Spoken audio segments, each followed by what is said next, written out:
get your head stuck in a book. I promised we'd look in on Mrs. Sefton. We must collect your dress from Dorchester, and there are a million other things to do today.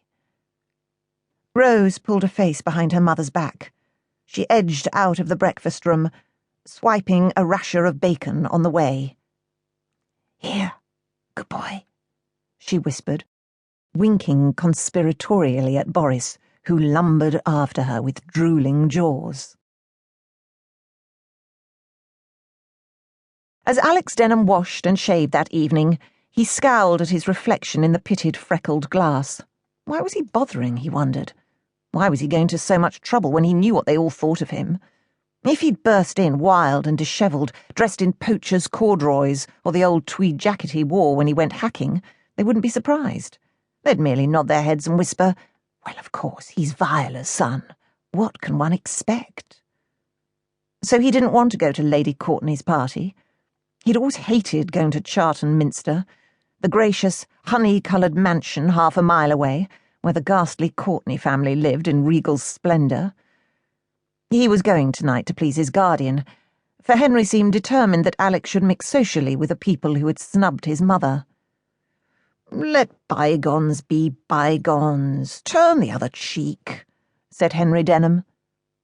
But Alex wasn't made like that, and he could not forgive.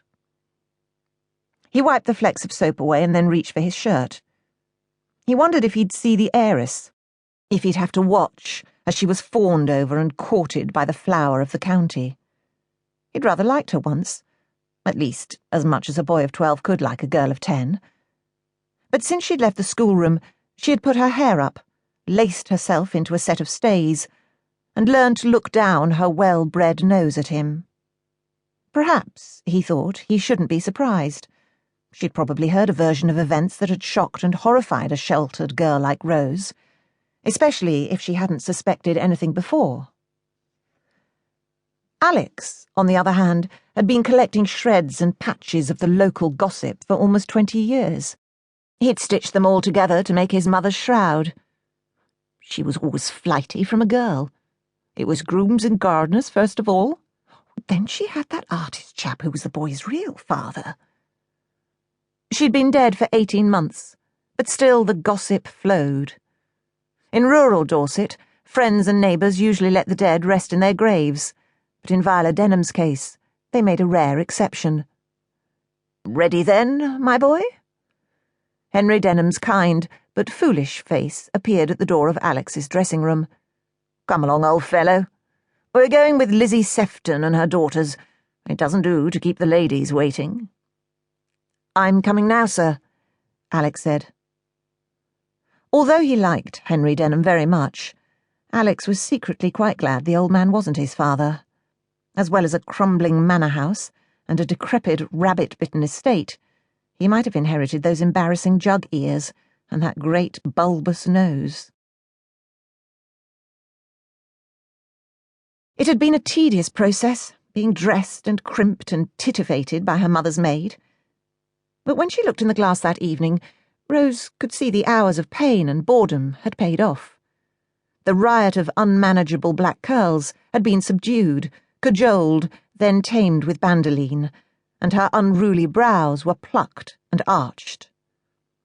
2 discreet spots of rouge were carefully smudged on her pale cheeks. Now she was laced into a cruel whalebone corset. She had a woman's figure, not a gawky girl's. And her new gown became her very well. Simply cut and artfully draped in the elegant fashion of the spring of 1914, the dress was made of softest, salmon-coloured taffeta. The style rounded out her slender figure, while the colour warmed her sallow skin. A scatter of tiny crystal beads was sewn across the bodice, catching the light and adding sparkle to her large grey eyes. When she met her father on the landing, Sir Gerard stood back to look at her, then nodded his approval. "You look enchanting, darling," he began. "That's an exquisite gown." "Thank you, Daddy." Rose smiled back at him, reflecting that he hadn't yet seen the bill. But Sir Gerard might be worked on, she decided.